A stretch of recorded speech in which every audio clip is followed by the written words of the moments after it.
the Woodpreneur Podcast, where sawmill owners and lumber entrepreneurs grow their businesses. Every week, real stories from the timber industry, whether you're starting small or running a big operation. Subscribe for real stories and insights from the industry. Hello, and welcome back to a brand new episode of the Woodpreneur Podcast. I'm your host, Jennifer Alger, and today I'm going to do something a little bit different than what I typically do on the show. Today, I'm going to talk about my business, Far West Forest Products, and some of the struggles that we have faced over the years, some of the really tough pain points that we weren't sure how we were going to get through. And I wanted to talk to you about those today for a couple of reasons. But one of the reasons is, a lot of you follow us on our Instagram page at Far West Forest or LinkedIn or Facebook or wherever.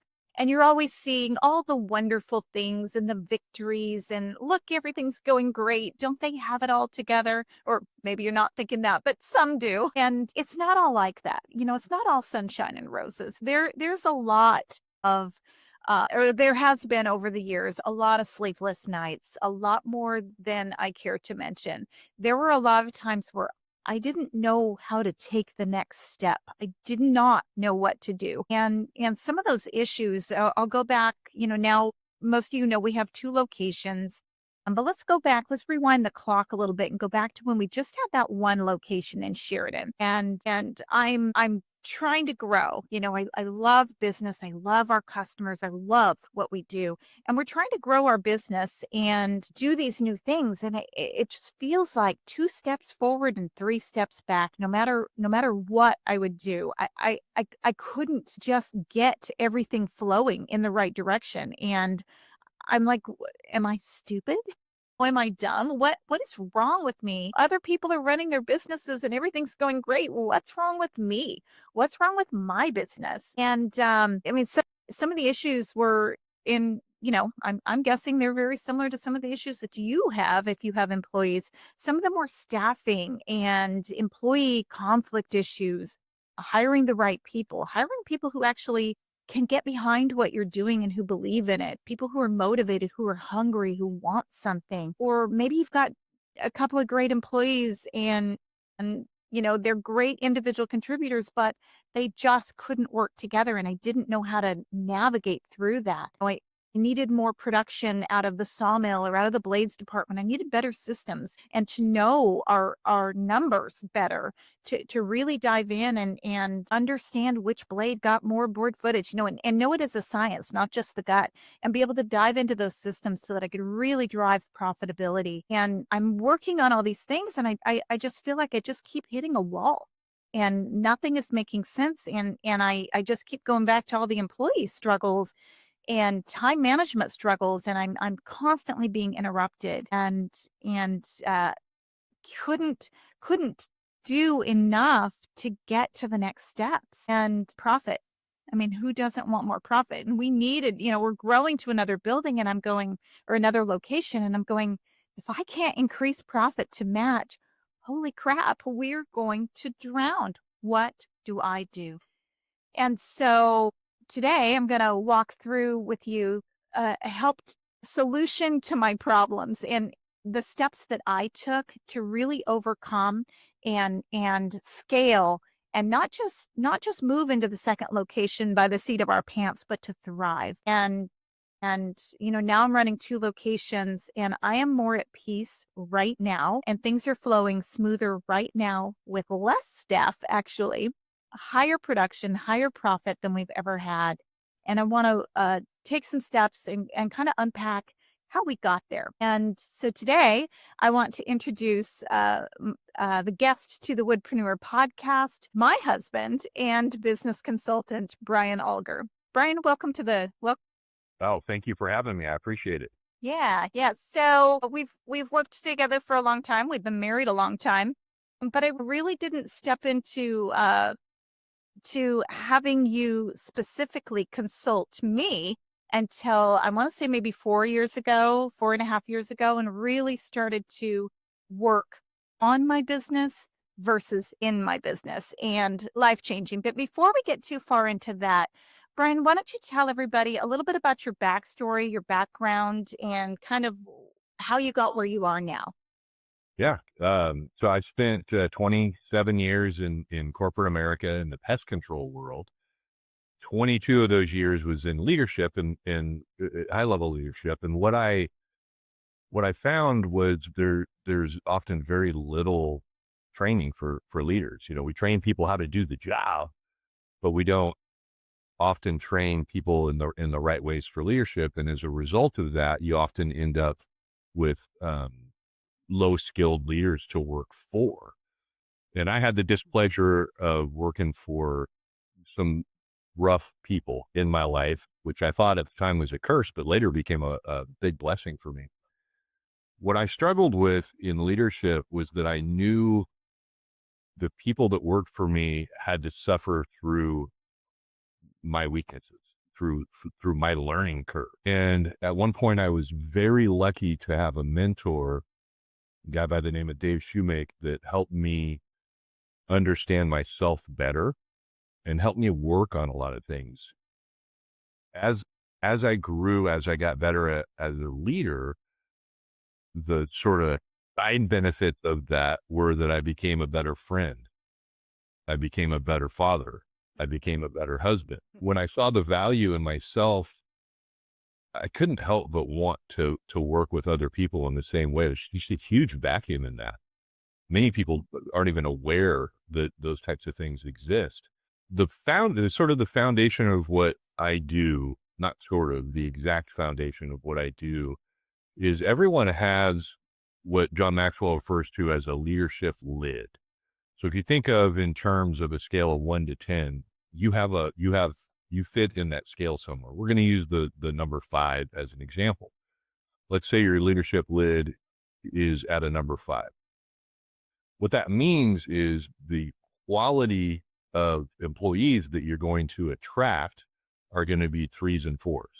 You will not attract or retain. You might get lucky and hire a 6 or a 7, but when they come on board and they see that where the level that everybody else is at, they're going to just instinctively know this isn't for me. This is not the right place for me. They may not be able to put it into words, but that's what's going to happen. So the objective is, if you're out of 5, that you raise your leadership lid, and you do that through growth and some of the things that we're going to talk about. When you raise your leadership lid, if you're at a 5 and you go to a 6, a 7, a 8, a 9, a 10, if you're at a 9, you're attracting 8s, 7s, and 8s, attracting and keeping. Now, the beauty of that is, and this is, and I hope you memorize this, remember this for the rest of your life. The beauty of it is, as you increase your leadership lid and you're able to attract higher quality talent to work for you, your life, your job, everything gets easier. In fact, it gets so easy. Yeah, you think, yeah, it gets so easy that you'll reach a point where you get bored. That's what'll happen. It happened to me. Well, I'm not there yet, so I got some work to do, but I definitely night and day. Yeah, and what I say is, once you reach a point where things are running so smooth and you get bored, hey, you could choose to stay in that lane, but it's often a trigger that now it's time to take on a next level thing, maybe a piece of your business that you hadn't been doing, and now you can take it on. So basically, that's a great signal to take something new on and make it messy again, and then do it again until you reach that state of boredom. You're building But never as messy. yeah. Yeah, and that's a good overview of the concept. And I think we're about ready to talk about some specifics of how you Yeah, how so you put that down. so you worked in corporate America for 27 years, leadership for 22 years. And how did you transition? What are you doing now? Yeah, a good question. I have such a passion for leadership and knowing what it does, especially to the employees, but also the person struggling through leadership. Guys, we don't get trained on this very well. And it is extremely difficult to lead people when you don't, you know how to lead yourself, but you don't instinctively know how to lead other people. And I'll tell you, I mentioned this in your seminar, the most difficult person I've ever tried to lead in my life is me. Yeah. By far the most difficult. Everywhere I go, there I am, and it's a big challenge. And so starting with yourself is a great space. I had so much passion for that 2 years ago I stepped out, on, a lot of faith and determination, and started to do consulting on my own, that I've been doing for a couple of years now. And just because it's so rewarding to me, I just love that space and what it does for people. And I've just been blessed for 2 years. I've had some really wonderful clients and expanding and, getting ready to add on extra parts of the business. And it's the saying everybody's heard, if you do what you love, you'll never have to work a day in your life. And I truly have lived that for 2 years now, where I don't feel like I'm working. I just get to do stuff, meaningful things for people. Yeah, helping people get where they want to go. And I've seen that too. And so you started helping me long before you took the leap to start your own company. I was Fall West Forest Products was the guinea pig, Yeah.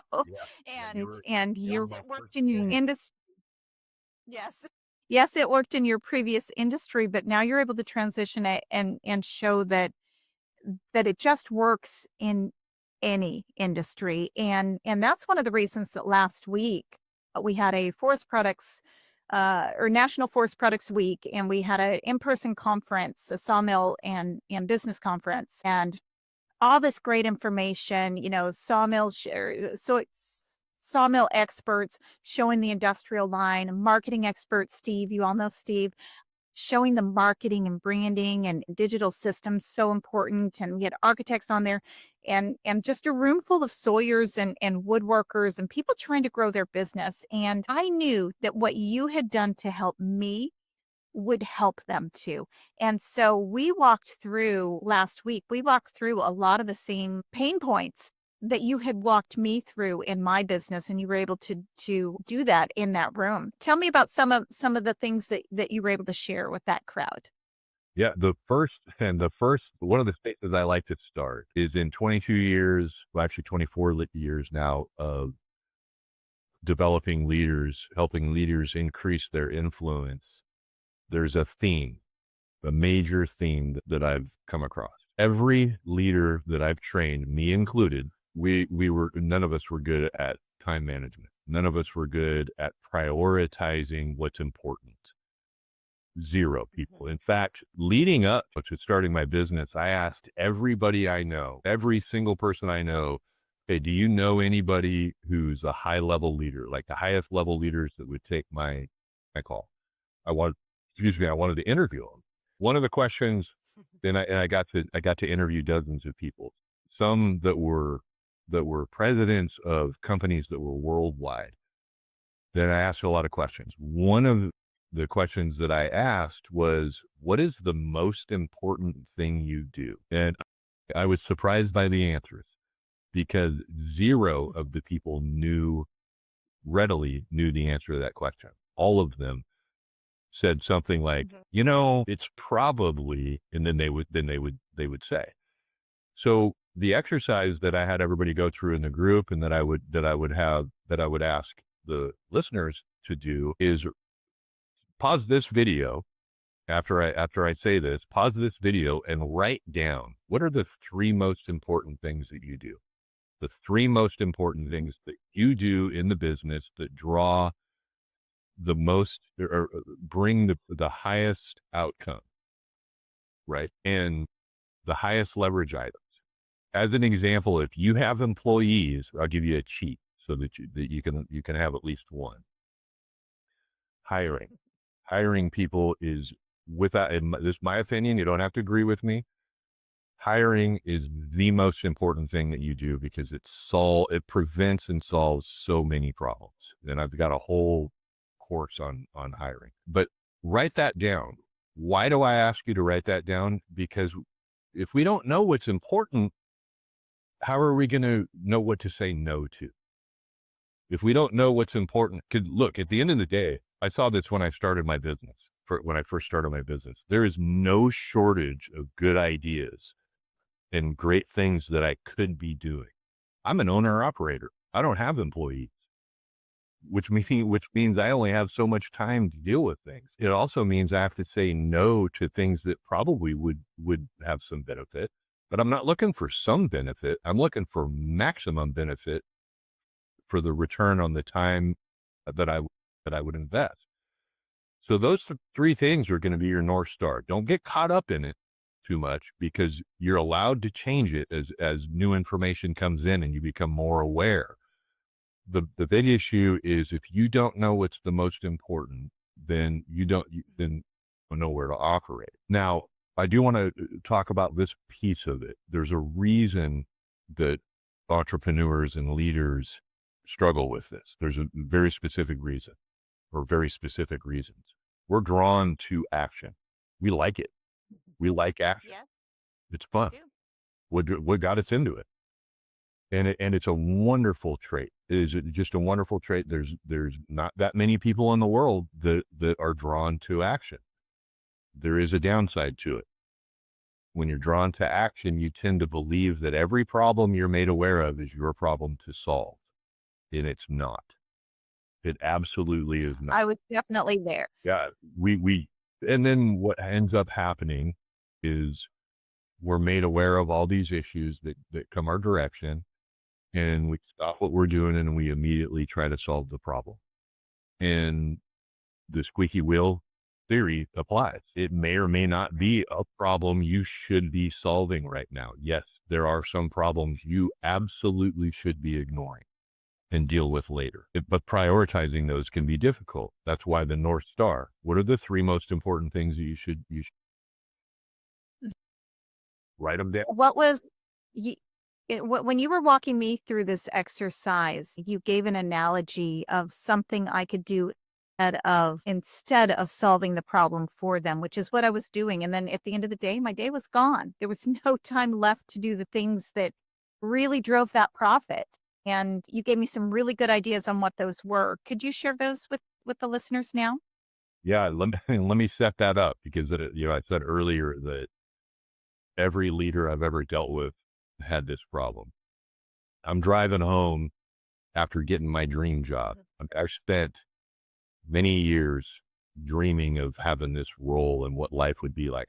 I grew up my dad was a mechanic. I grew up in a blue collar world. We didn't have much. And I would really wanted to live a life of abundance more. So, the words, we can't afford it, were very common, very, very common. We didn't go out to eat a lot. There wasn't, there was a lot of things that other people I knew had that we didn't have. And I don't overly fixate on those types of things, but I do, I just wanted to have a vehicle that ran and I didn't have to worry about that, we could get back and forth to work, different things, and, not talking about being a multimillionaire And taking vacation and all those Yep. important things. Yeah.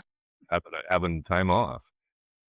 So I'm driving down Highway 99 in Chico, and I had reached a breaking point.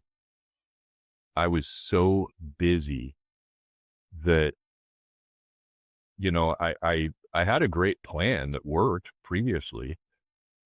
When things got difficult, I worked harder, worked longer, put more effort into it. And then things got more busy. So I did that again and it worked.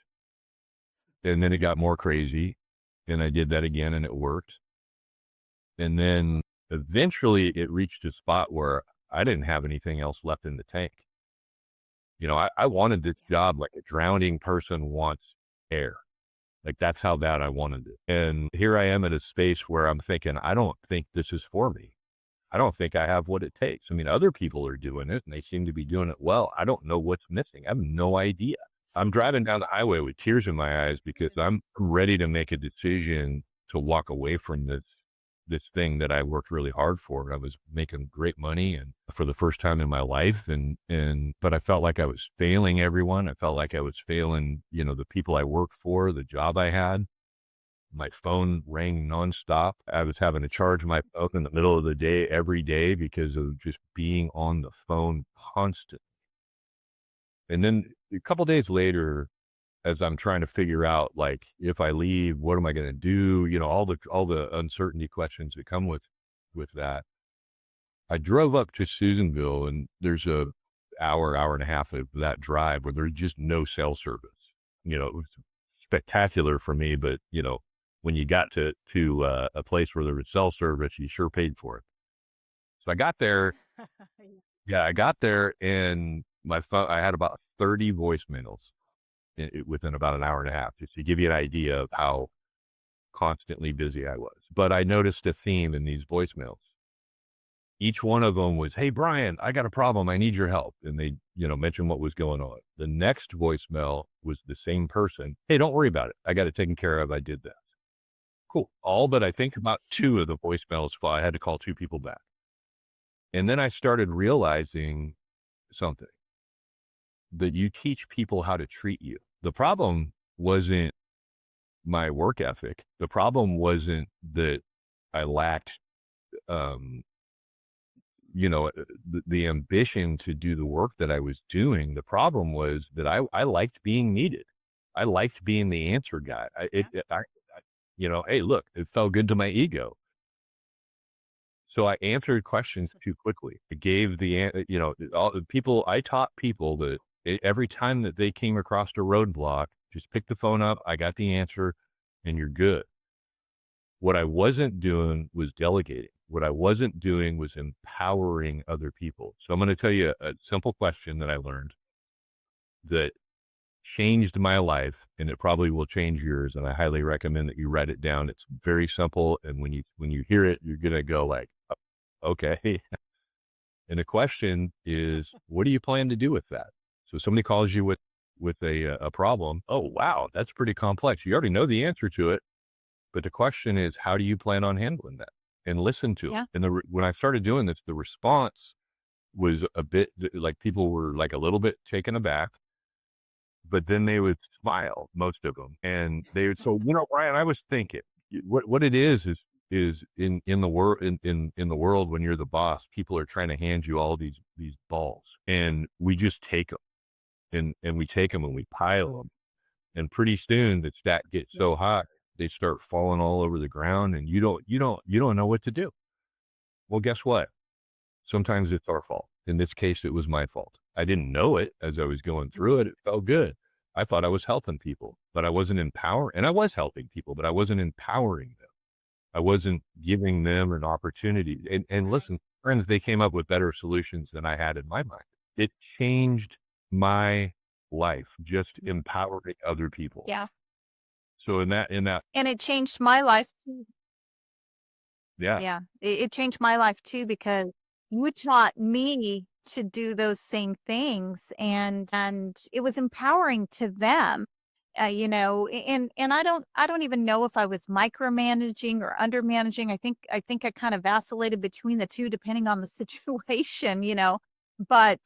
But when you taught me that skill, it was night and day for what we did. And now we have brainstorming sessions. They don't always know the answer right away, but they know that it's okay, and not just okay, expected to help problem solve yeah. and Yeah, and and to come sometimes up when you with ask an the answer. question, sometimes when you ask the question, how do you plan on handling that? They look at you and they go, "I don't know. That's why I was asking you." Well, okay, then help them. But you gave them an opportunity. Yeah. People, I was surprised. They were proud to be a part of that. Right. In the ball scenario that I gave, they're trying to hand you a ball. They don't know it, because, in the past, I've just taken them. I taught them that I'm the guy. Somehow I'm going to handle this. What they're doing is they're starting to hand you a ball, but you're saying, well, how do you plan on handling that? And they take it back. So that's one less. Very simple. I know that's probably a silly analogy, Yeah. but it really changed my life, and it empowered others. And it was the beginning of me learning how to work with people. It was the beginning of me learning how to delegate and then follow through, and check the progress with how they're doing. So back to and by the way, I call this the to don't list, because you say too much, you do too much. I'm not talking to you, Jennifer. I'm talking to everybody listening. If Oh, you're I an know. entrepreneur and a leader, I don't need to meet you. I know you do too much. You work too hard. You're involved in everything. You probably also are involved in your children's sports events, and if you go to church, you probably do a bunch of stuff there because that's how you're wired, and that's a good thing. We're just talking about a little piece of it that gets in the way. So, what is the most valuable and most important three things that you do?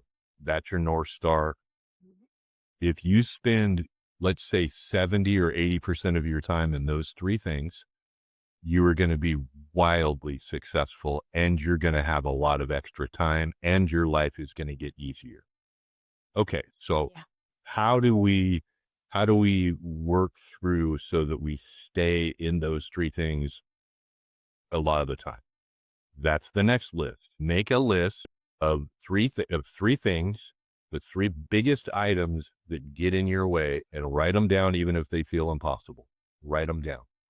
Okay. Pause the video, pause the audio, and write those three things down. Guys, it might seem silly, but there is something about writing something down and looking at it and working through it that changes things.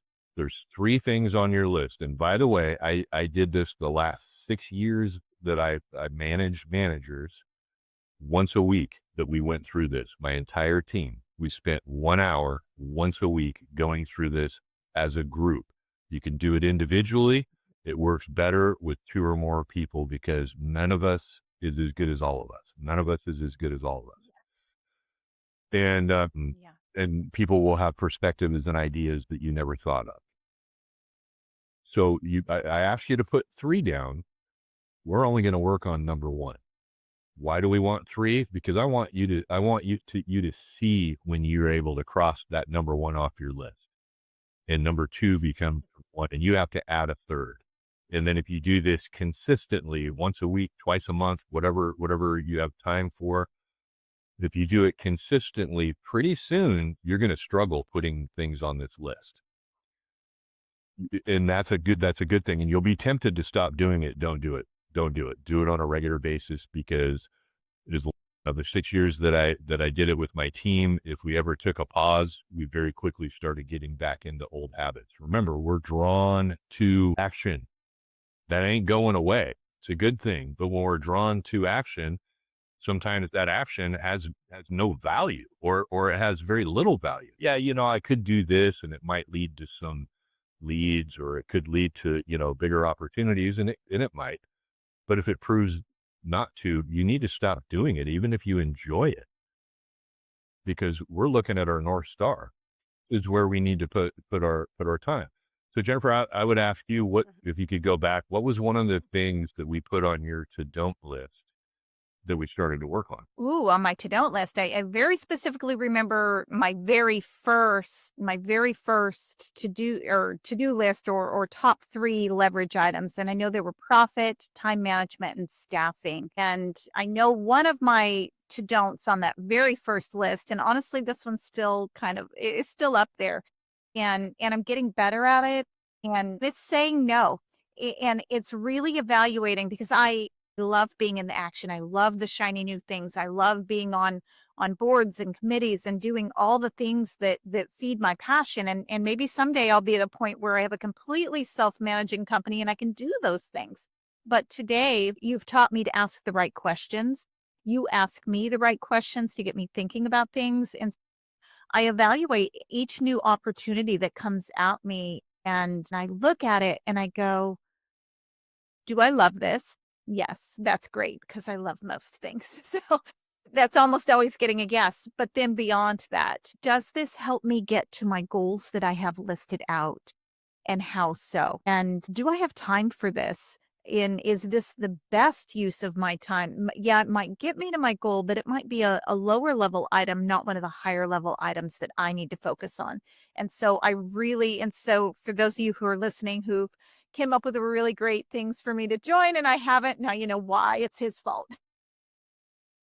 But it's good. And I think I'm able to, I know that I'm able to really focus on the most important things, lead my team well, and I actually, by doing that, have created more time in my day to where I am able to take some of those things back on because I've created all, or you've helped me create all the systems, get the right staff in here because, staffing and hiring the right people and minimizing turnover, and, those were things that I really worked on. So, Yeah. I Well, got a little off on the on from the yeah, that's all right. What was one of the things that we worked on that had a big I impact? think the biggest thing that we worked on that had learning to say no and following that list so that I started to manage my business instead of my business managing me and Yeah. controlling my So time. learning to say But no. yeah, that was one of them, but almost bigger than that, I would say, was the staffing. You taught me how to hire, and you know, I had I had interviewed so many people, and I used, standard interview questions that most people use, and then I just sometimes I didn't see through some of the issues or look deeper, and you gave me this set of questions to ask. And once I started doing that, I started to hire better people who stayed longer, who were right fits for the position that they were being hired for. Because sometimes you can have a great person, but if they don't fit in that, it's just not right. And I remember this one instance where there were actually 2 instances. One, I was getting ready to hire somebody, and everybody on the team loved this person. So gregarious, just amazing. And all their resume spot on, their skill set, their history spot on. They answered the basic interview questions well. Well, we do this multi-part interview system now. It's a 3-part.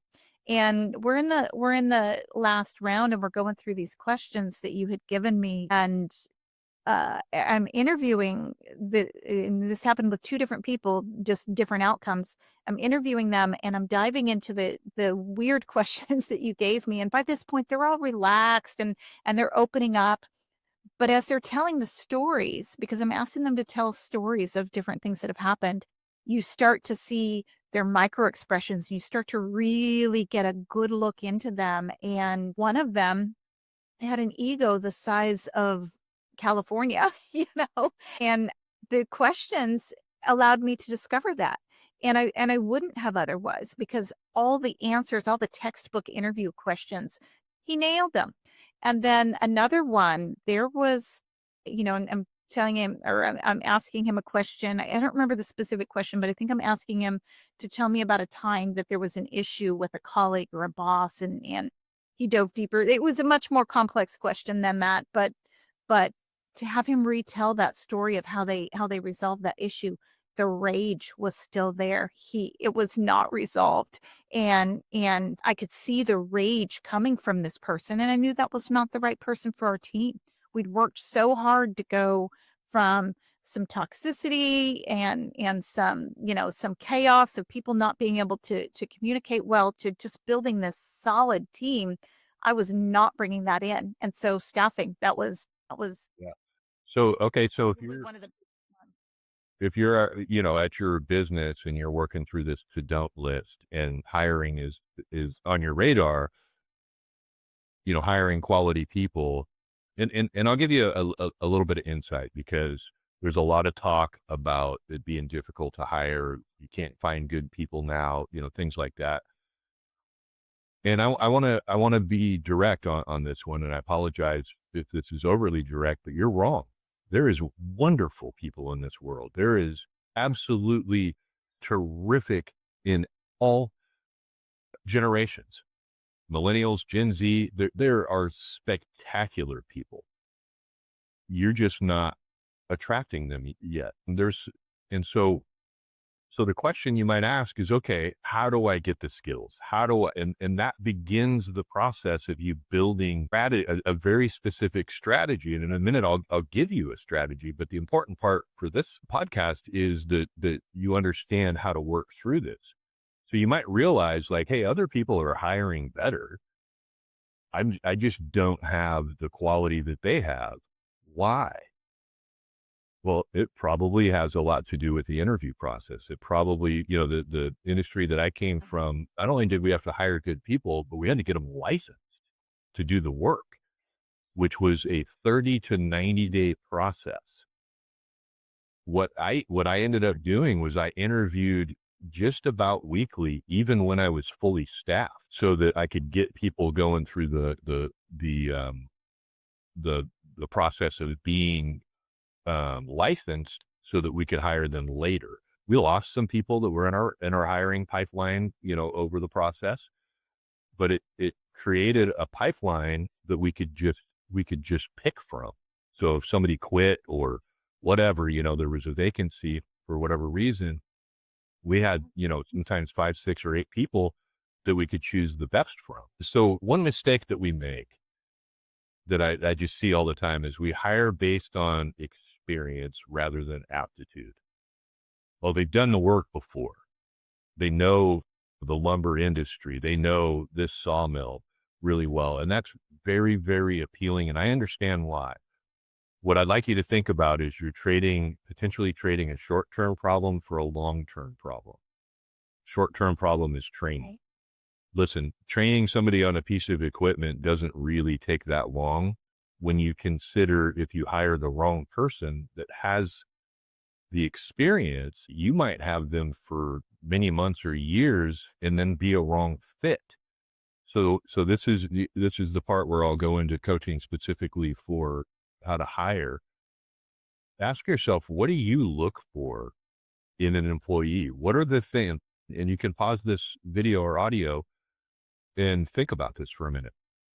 What are you looking for in a candidate? Because I'm going to tell you right now, that's where we get it wrong. We look for work ethic mostly, and we look for experience mostly, and neither of those are enough. So what you want to look for in yourself, in your team that you already have, and in anyone that you're bringing in is just 3 things. Just 3 things. Do they have the drive? Do they have the work ethic? Are they hungry? Do they want it? If they don't want it, none of the other stuff matters. They're not going to get there. I've known many, many, many, and wasted a lot of time on many capable people. I'm really good at recognizing talent, but I could tell you I've wasted a tremendous amount of time on people that just didn't want it. They could do it. I know they could do it, but they didn't want it. They got to want it first. Got to have that drive. Yeah. Number 2, are they smart? And I'm not talking just about intelligence. I'm not talking about a genius. I'm talking about emotional intelligence, somebody who's people smart. Are they self-aware, and do they know other people well? Because if they don't, you got a lot of problems. That's where a ton of your problems come from. The third one is humility. Are they humble? Okay. You can do nothing with a person that lacks humility. Nothing with it. Humility and drive are going to be the really the bigger pictures of it. I won't work with someone who lacks humility. I can't do anything with them. They already know. So, unfortunately, I think we get humility wrong most of the time. We obviously know that somebody who is arrogant is not humble. What we don't often know is somebody who's arrogant actually is very insecure. They're just trying to convince you that there's something they don't even believe that they are. And they have one thing in common with people who are deeply insecure. Like we all have everybody has insecurities, but I'm talking about somebody who's deeply insecure. They spend a lot of their time thinking about what they're missing. And we sometimes look at them as somebody who's humble because they're openly talking about what they're not good at. But they're not using their talents and gifts to their maximum ability. And the arrogant person and the deeply insecure person has at least one thing in common, and that's that they spend a lot of time thinking about themselves. A lot of time. They are the center of their world and often feel like they're a prisoner to it, not realizing that they have the ability to get out of that. And so I like what C.F. Lewis said about humility. He said that humility is not thinking less of yourself. Humility is thinking of yourself less often. Yeah. So it's thinking less of yourself. It's thinking of yourself less often. And I kind of blew it in the beginning there, and I would also add meekness to the equation. So, and I think of like an MMA fighter, somebody who's just in really great shape. They've trained, they know a lot of ways to hurt a human being. Maybe an MMA fighter goes to the grocery store and somebody tries to pick a fight with them. And this individual knows that they can absolutely destroy this other person, but chooses not to. They know their talents, they know their strengths, and they know that this other person has no idea what they're getting into. So they choose to walk away from it. That's weakness. That's strength under control. Humility, in my opinion, is absolutely knowing what you're strong at, but looking for ways that you can help other people with it, looking for ways you can grow yourself so that you're a better person. That's humility. It's not ignoring your strengths. So you're looking for drive, you're looking for humility, and you're looking for people smart. Three things. If you want more information about that, Patrick Lencioni wrote a book called The Ideal Team Player that outlines it beautifully. It's one of my favorite management tools that I've ever used. And also, if you would, the questions that Jennifer talked about, if you would like a copy of those questions and a little bit of direction on how to use them, you can reach out to me through my website, which is algercoaching.com. That's ALGER, algercoaching.com. The business is called Alger Consulting, but that website name was taken. So it's Alger Coaching. Yeah. All right. You also have, and I don't recall what platform it's on. You also have a series that you walk through, because today we somewhat just did a recap of what we talked about at last week's conference, but you have a series out there. I think you download, it's like a 10 part series that dives into some different struggles that leaders commonly have regardless of what industry you're in. What were those? Or Yeah, what so platform is that on? it's on Udemy, Udemy. That's right. It's a it's a learning platform. It's quite a bit different than what we've talked about right now. Mhm. I'm also a semi-professional poker player, so a lot of the business skills that I learned, I learned through poker, like a ton. This one's about reading people, so it's a body language course, which is Mm. really helpful with interviewing. But it's a body language course, and then it goes into personality stuff, and it's several few minute episodes that you can check out on Udemy. Right, and I think that's why I thought of it with regard to what we did, last week, because it goes into different things, but because one of the things that you helped me do with my team was we did DISC personality assessments. We kinda started out with Myers-Briggs, shifted over to DISC personality assessments, and we have everybody walk through that, and then because I have a very unique personality type, and you shake your head, as do you. We're both. There's very few What, people like 3 percenters? really. So we have these very unique personality types, but we both love people deeply, and making sure that the people that we're interacting with feel things and receive things the way that I intended them to. That's been something that you've helped me walk through. We actually did a podcast to how we learned each other's strengths and weaknesses a few years ago on your podcast, on Alger Coaching Podcast. But we went through individual coaching with each of my staff as well, and so I have you coach them and walk through their own personality types, because self-awareness is the beginning of growth, I think is how you put it. Yeah, going back to the leadership lid that we talked about in the beginning, I often, with my corporate clients, I generally start with DISC personality assessments Mm, so that they can begin to understand themselves and right. why they're wired the way that they are, and that they're not wrong. Yeah, and Every not broken. yeah, every trait that we have has upsides and downsides. Right. Also, none of us have everything. So the best ways that we can hire is the best way I could hire is to understand me, like Mhm. so that I can specifically hire to my weaknesses.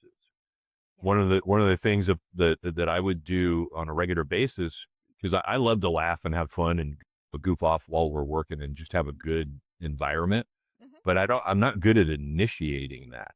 So I always look for a specific personality type to have in my front office that would encourage that, Yeah. encourage fun. Like, yeah, I want to have, not everybody's that way, but I want to have some fun while we're working. I don't want it to just be all work, but I'm weirdly, I'm wired in a way that I will just work day after day and get stuff done and miss a lot of the fun Right. that Miss draws. life. Miss a lot of the life that happens in the workplace. Yeah. Yeah. So, so Yeah. very cool. And yeah, and it's a great starting point. Anybody that's interested in DISC, I'm also a DISC personality consultant. So through my website, you can reach out to me, and we can talk about the DISC tests, and I do courses on that. It really is a great way because it teaches us how to communicate, how we like to be communicated to, Hmm. which is different than how other people like to communicate, Right. or like to be communicated to. And it opens up a lot. In fact, one of my favorite clients that I work with, they on their office doors, they of course have their name and title, but they also put their disc profile on there so that they're reminded that, hey, look, when we treat other people the way they want to be treated, our teams jive better together. And the best teams that I've ever worked with are the ones that were vulnerable and they knew each other really well, Right. and they could have what would be difficult conversations very easily. Hmm. In fact, like, as a funny or kind of weird example, the last team that I managed when we were, maybe coming up with a new project, so some of them would say, "Hey, Brian," and I'm their boss. They'd say, "Hey, Brian, this ain't your strength zone. We got it." Right? Because Yeah. they knew, and I'm okay with that. I know I don't have Yeah. it all. I can't. But I hired them specifically to fill the gaps that I had so widely. Right. And I that's didn't what I you didn't taught I me. didn't hire them. I didn't hire them to make me feel better so that, Mhm. I could keep them under control. I hired them so that we would all be better. Right. And now I hire people who are better than me in every single thing to compliment me. And then it's night and day doing it that way. Instead of hiring people more like me, hire people completely opposite than me. I'm not a systems and process person, but I need them and I want them. But carrying those out, it bores me. And so I hire people who are great at that, who love that. And so that's worked very well with me in every position. And so just I've really learned to surround myself with the right people, and I thank you. You did this at the Forest Products Week conference last week. I've been getting a lot of emails and responses from people who were able to attend. And sorry guys, I know this is very much duplicate, or not completely duplicate, but very similar to what we went over last Friday. He does go much deeper on those one-on-one and asking questions, so there is more information. But so it's not, the same thing again. There's just years I've been working with him and just never getting to the end of it. But what I was saying about I'm getting these responses from people who attended last week, and they're saying I think one of the things was it's refreshing to know that the problems I'm having in my business are the same problems that are in all these other businesses, which the one of the reasons that's huge to them is there's an answer. There's a solution. There's a fix, and there are people willing to help you. And so they were very thankful for the information. Yeah. Yeah, it was great. It was cool getting feedback and meeting people. So very interesting group. Yeah, yeah. I think they're pretty great. So, all right. Well, Brian, did you have any closing thoughts? Anything else you want to share before we close out? Yeah, sure. I also have a number of podcasts that you can find on Spotify under Alger Coaching, or on my website again, which is algercoaching.com. And to kind of piggyback on what you said, you're not weird, you're not broken, you're not in a space that you can't find your way out. There's an answer. Every problem has an answer. Every problem has a solution.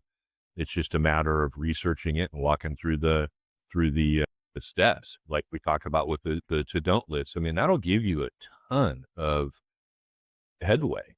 just walking through that and working with somebody else that maybe has gone through it, or maybe you do want to talk to me about working with your team, in which case, reach out. We'll get in the fast lane very quickly by understanding each other and what the goals are of the company, and what's holding you back, where the strengths are, and start getting people in the right. Yeah, yeah, absolutely, And absolutely. thank you for having me on the podcast. Yeah, yeah, you're welcome. And closing, before we close out, Brian talked about leadership lids, and I'm a driver. My personality type is very, so with that, I'm thinking, oh, my leadership lid is high. I have no problem leading people. But it didn't necessarily correlate to my ability to lead well. Yes, I would lead, no problem leading, but did I lead well? And so I'm just so thankful that, and I think everyone on my team would agree, that my leadership lid has risen. I've learned to be a better leader, and every big growth point for Far West Forest Products as we've gone through hasn't the amazing equipment, and our Woodmiser equipment's pretty fantastic. It hasn't been the next equipment ad. It hasn't been the next, the building or project that we're working on. Our steps, like our big pivot moments, were times that we grew our team and dove into that. That's when we saw the biggest growth shortly after. And that's where those three that I started with, time management, staffing and people, and profit, oh my gosh, night and day, night and day. Yeah, to piggyback on that, you're not in the lumber industry. You're not in the wood industry. You Yeah. aren't. You're not. You think you are. What you're in is the people business. And the better that you understand you, and the better that you understand others, the more you're going to see a return from the wood industry. You're in the people business. It's all about people, whether it's sales, whether you're managing them, whether it's you, if you're like me, where the toughest person I've ever led was me. It is all people. It's all people. Yeah. That is a great place to close. It's all people. And thank you, all of you people, for listening again to another episode of the Woodpreneur Podcast. And if you don't already follow the Woodpreneur Podcast, go subscribe on whatever platform you listen to your podcasts on. Follow us on YouTube if you're on a different platform. It's Woodpreneur Podcast. Thanks so much for listening, and we'll see you next week.